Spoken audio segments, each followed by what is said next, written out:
your mind is a muscle. It is trainable just like any other muscle in your body. And so it's really about slowing down and recognizing what's coming through.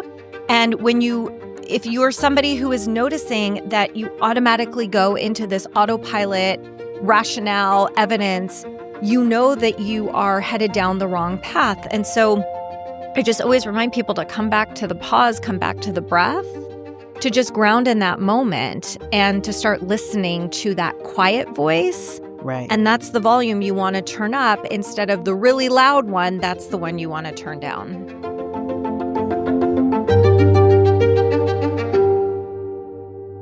Hi, and welcome back. I'm Leah Dunlap, and this is the Oracle on Purpose podcast, where we're busy talking to women founders and entrepreneurs about their journey of entrepreneurship and being a founder so that we can help you become inspired and hopefully take away a little bit of insight about how you can perform and expand and express yourself as a founder and an entrepreneur. We're thrilled to bring today to the stage a very dear and kind and beautiful person that I've gotten the chance to know over the last few years, Wendy Paige Sterling, who is the founder of Women Living Unapologetically. And I want you to tell everybody about how you do what you do and why I think that we're such kindred spirits in the way that you do your work. But I want to just welcome you because one of the things I love about being able to do this podcast now is to highlight people that are doing some phenomenal work, of course, but also give you guys the opportunity to get some insight for yourself because we should all be growing all the time, in my opinion, and to get support. We talked about that too. As women founders is really important. So why don't you tell people about a little bit more about what you do and how you do it? Sure. Well, first of all, thank you so much for having me. This truly is an honor. I'm so excited to be here with you and to share more about my story and the movement that I'm trying to create here on planet Earth. So, I started my career, as we all do, most of us do in corporate America. And it was one of those unexpected wake-up calls that happened early in my life that really kind of woke me up to start realizing that I had been living life for other people. I had been a people pleaser. I had been living into other people's expectations and views of who they thought Wendy was. And it was really in a, very unexpected moment where the rug of my life was pulled out from underneath me. And I realized that my now ex-husband of 16 years was having an affair. And it took that big of a wake-up call in order for me to understand that it was time for me to wake up, to start driving my own car and pretty much setting my own destination instead of, looking to others and looking outside of myself. And so I began this inward journey. And I started realizing how I kept feeling inside of my body that I was here for more. The night I realized that, my ex was being unfaithful, it was this nudge and it was this knowing inside of me. And so I kept following. It's almost like you follow like the little breadcrumbs, right? And so I just kept following that. And while it felt completely foreign to me, what felt best was every step that I was taking was a step closer to choosing me. And it felt foreign, but yet it felt so fulfilling at the same time. And so ultimately the path that led me to was not only leaving my corporate career, it meant ending my 16-year marriage. It meant becoming an entrepreneur, which I kind of was in corporate anyway. And so I began down this path, and slowly but surely, as I was tapping deeper and deeper into my intuition, I started realizing that it wasn't just a gift for me, it was also a gift that I could leverage for my clients.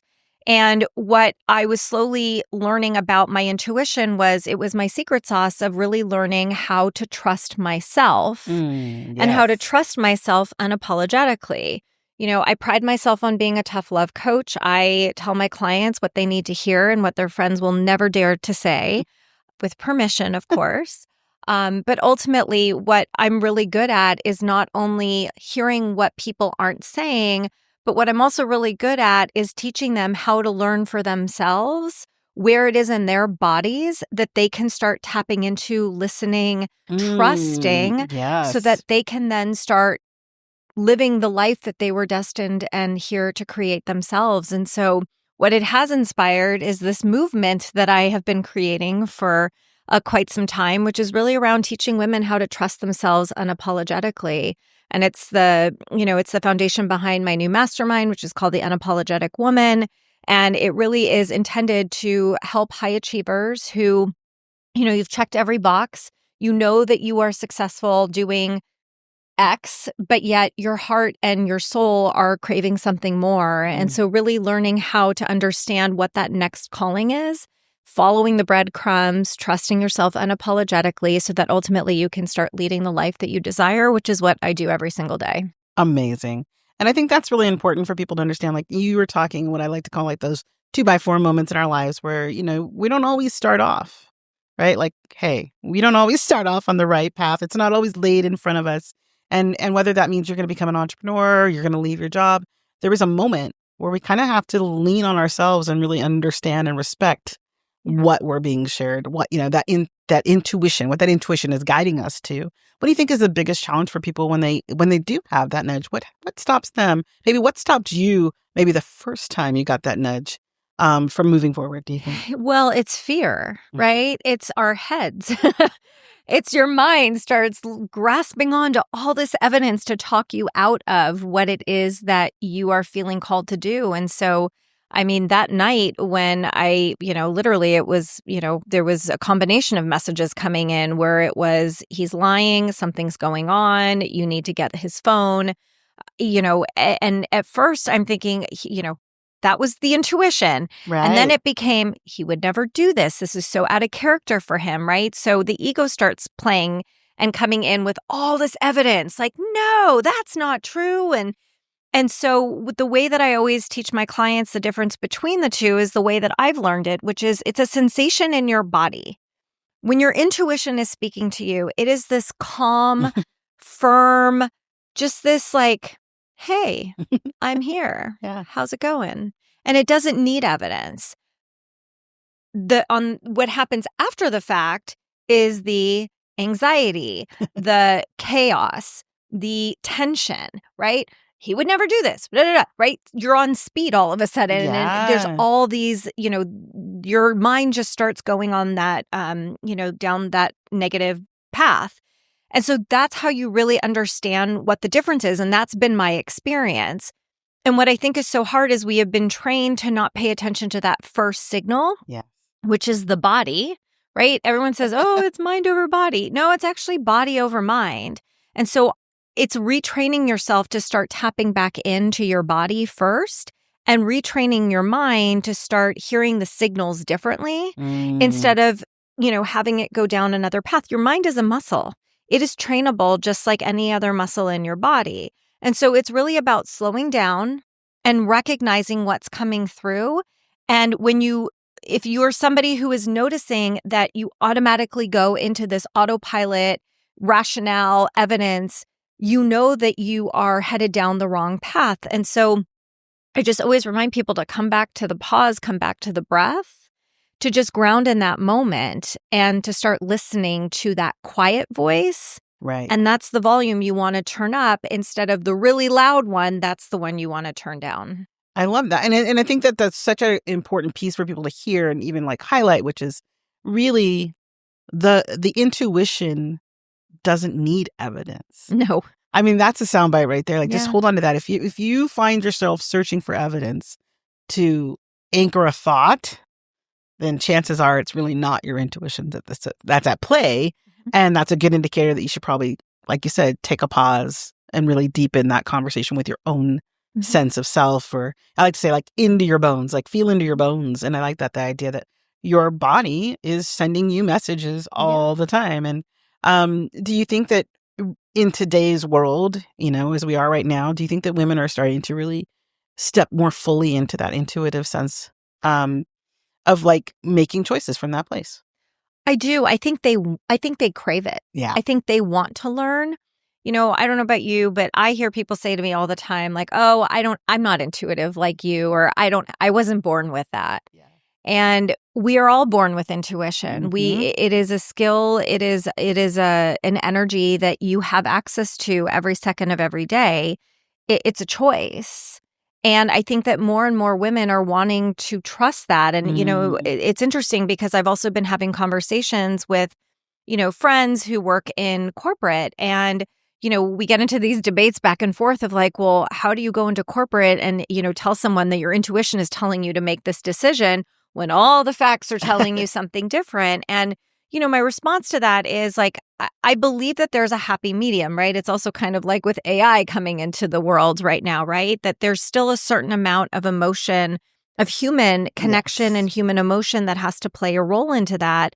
And to your point, I think that a lot more of us want to lean that way, but we're afraid. And so it's those of us that are going to be the trailblazers, the disruptors, who are like, well, I'm going to build my own table. So if you want to come to that, by all means. And, thanks for saving me a seat at yours, but I'm going to choose to stay over here.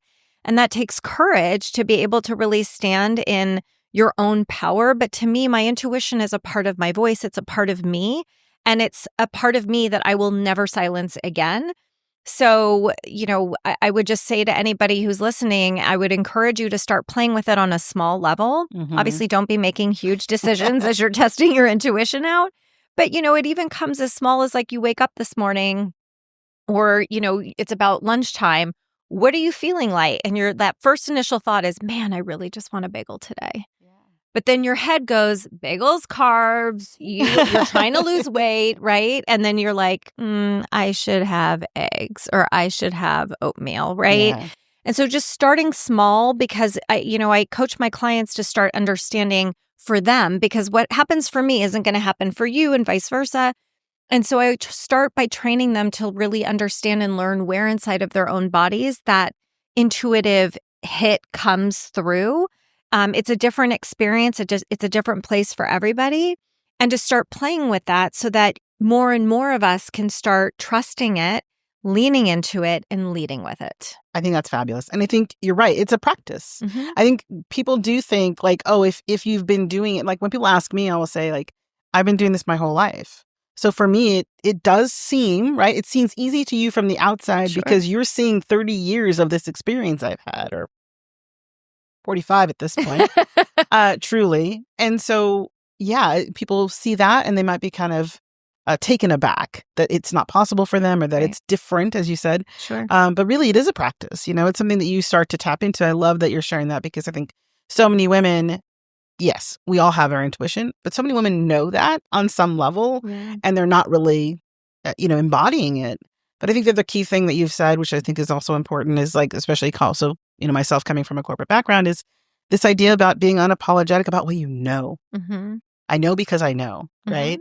I know because I know this is the answer. And I think as well, like we talked about and we've been talking about offset, is this idea of women growing together and collaborating together and sharing these stories allows other people the space to step up to that same table. And the more of us are doing that, of course, then we'll have more people in the boardroom. We'll have more people that will be like, oh, well, what are you feeling about that? Right. What are you sensing about that message? So I love that you're doing this work because I know that there are a lot of women out there that are ready to express themselves fully in that way. How do you think, this podcast and all that we're doing, we're working towards helping other women founders and entrepreneurs kind of reach that space where they're having a limitless life. They're really building themselves into the fullest expression of who they are. And part of that is community. But do you think there's something that when you look at the people that you're working with and your vision for where you want people to go, what's the ultimate prize of, you could put a cherry on the cake and that's it. You see that this vision you've created has succeeded. What would that look like? Oh, I mean, the vision that I have is, it's literally, it's like creating this, kind of like almost like a revolution of those of us that we are kind of, the image just came in, Leah. This Please, is really interesting. Tell me. You know that's allowed here. You go right ahead. It's almost like I want it to be like Les Mis. Like if anyone has seen Les Mis, right? It's like, it's the revolution. It's like going against the grain and really challenging the norm. And this is why I call myself a disruptor, because why does it have to be the same way that it's always been? Like, why can't it look different? And so for me, I get really lit up, the more women that I see there, they're like, yes, I want to be that. I want to be all of me. And I'm not saying go out in the world and be rude and start, burning buildings down. What I'm saying is that it's really a matter of understanding what unapologetic means to you, because it doesn't mean what it means to me is not necessarily what it's going to mean for you. But at the end of the day, it's an energy, right? It's an energy. It's a frequency of being that we all get to stand in and to emanate that frequency and that energy out, because that's what makes it contagious, right? That's what allows everybody to want to join in. And as you said before, I mean, we weren't born to be and do this by ourselves. And so for me, the more women that I'm seeing come in, it is so powerful to see. And I'm already starting to see the shifts that happen within such a short period of time. Yes, it gets to happen that quickly. And it takes a certain person, it takes a certain level of commitment. And it's really something that, I'm always encouraging women that are in my program or a part of this movement. Who do you know who gets to be a part of this, right? Yeah. Who gets to join us? Because it isn't, it is invitation, right? Because you have to be at a certain place for you to be ready for something like this. But it is inclusive. And so really under those guidelines, I mean, who would want to be a part of this, right? I mean, I feel like now is the time. It's, women power just gets to look different. And I think that that's something that I'm experiencing with the women in my community, is that they're starting to get it. Yeah.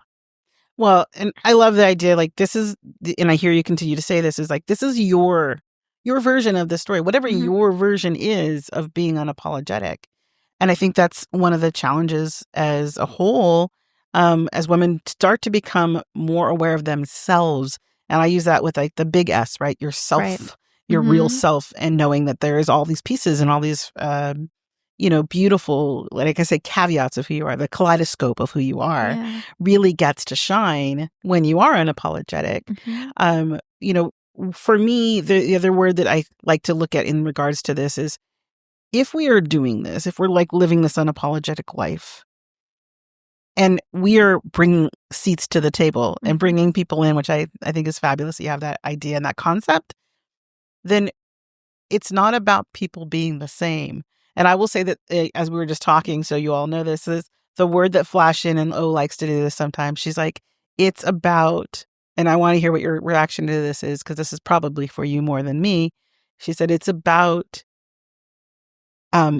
exclusive inclusivity. Ooh, yes. Exclusive inclusivity. Yes. And I think, as you were talking about, like, people being ready, right? That we need to have people in that room that are ready. Yes. How does that land for you? The idea of, it lands. I got chills as soon as you said it, because it is. I mean, we've talked about this offset, right? That, I get approached by women wanting to be a part of this program all the time. And in phone conversations with them, it's like, I can see the vision of you coming in. However, where it is that you are right now, there's still a couple of steps that are required. And so when you get to this particular place, then yes, you're going to be ready to come. And so I think that is what that speaks to, right? Is that exclusive inclusivity?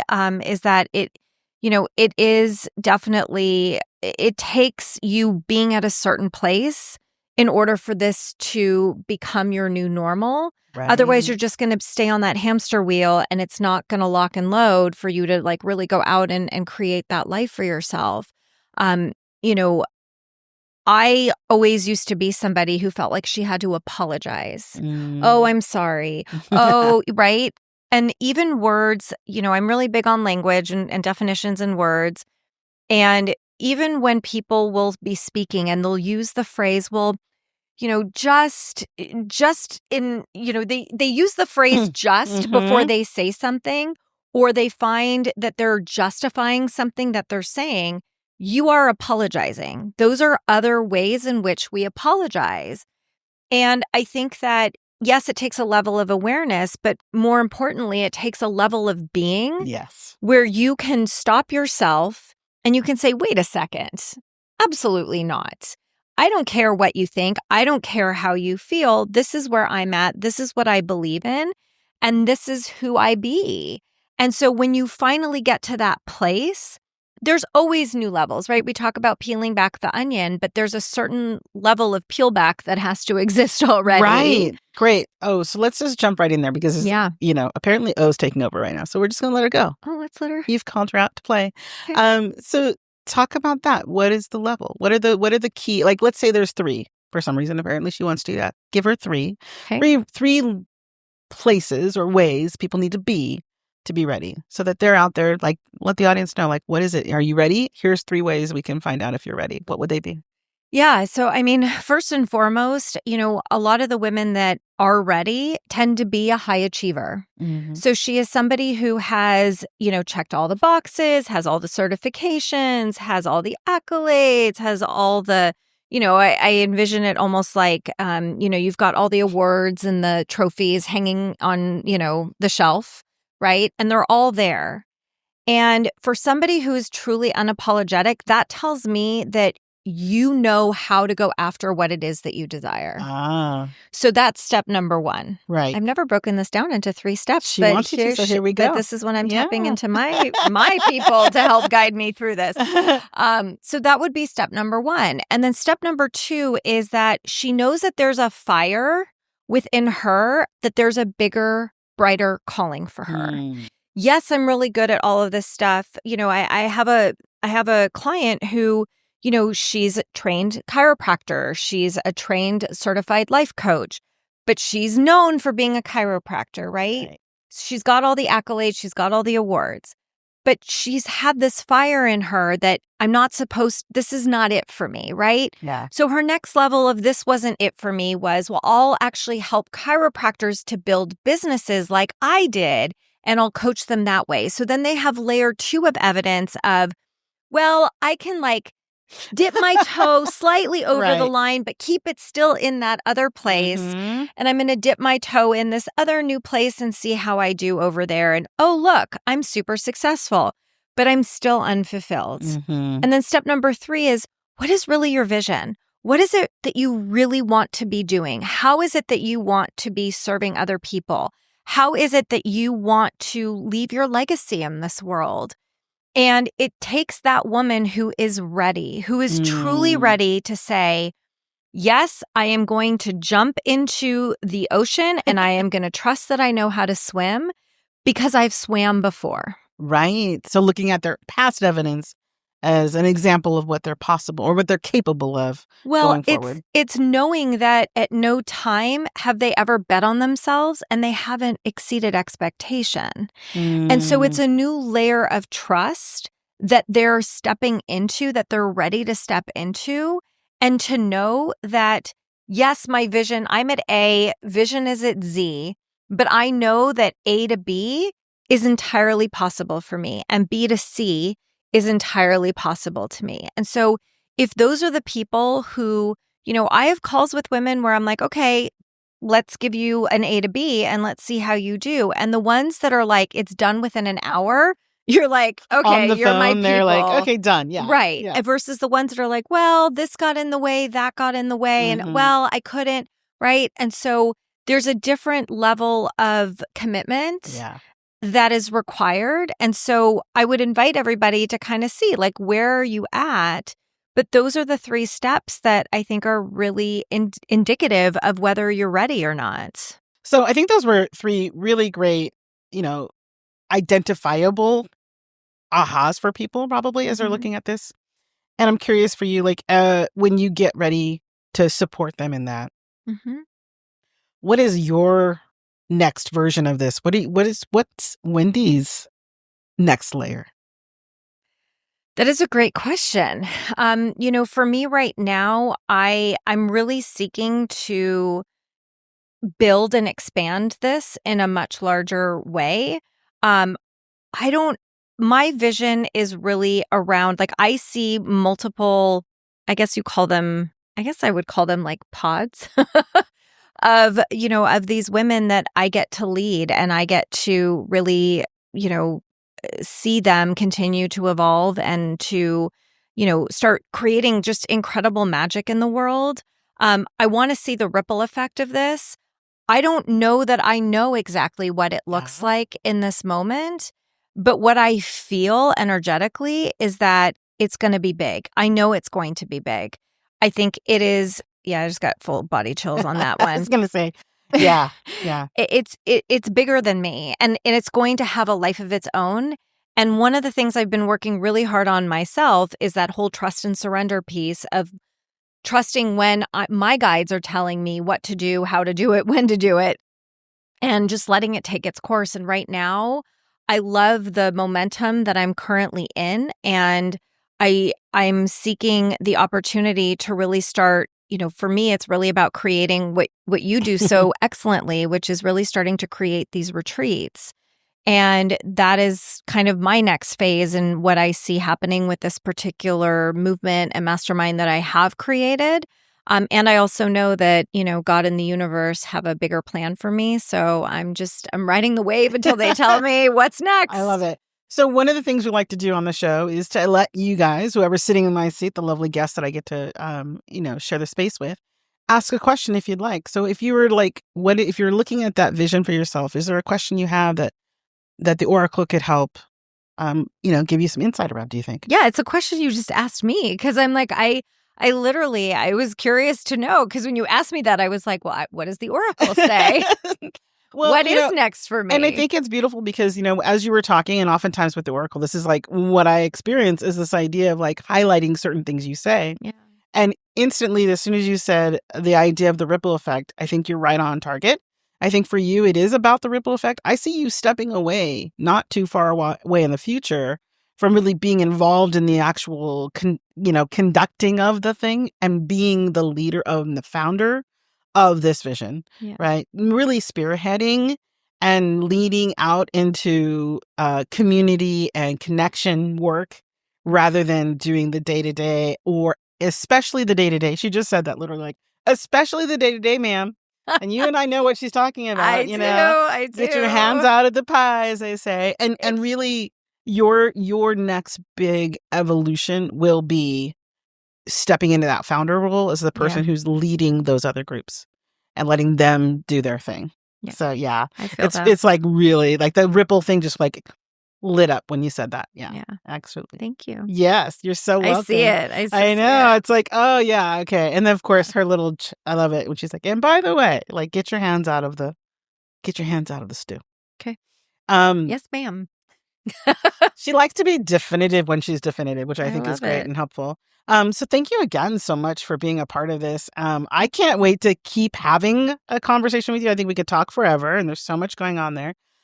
And, to those of you watching, I think that, be sure to follow Wendy. Why don't you tell them how they can like stay in touch and see what you're up to and watch you unfold your magic as you become that really out there leader and founder. Thank you. Yeah, I would love to hear from you guys. Please feel free to follow me across social media at Wendy Paige Sterling. That's my handle across all of my social media. You can also find me on my website, wendypagesterling.com. I also have my own podcast, which Leah will be a guest on as well. So you should check out her episode. And my podcast is called The Power in the Pause. So thank you for having me. It's been such a great, I love chatting with you. This has just been such a great Anytime. conversation. You can come back anytime. And when you're off and running, I definitely will make sure you come back and tell us how it went.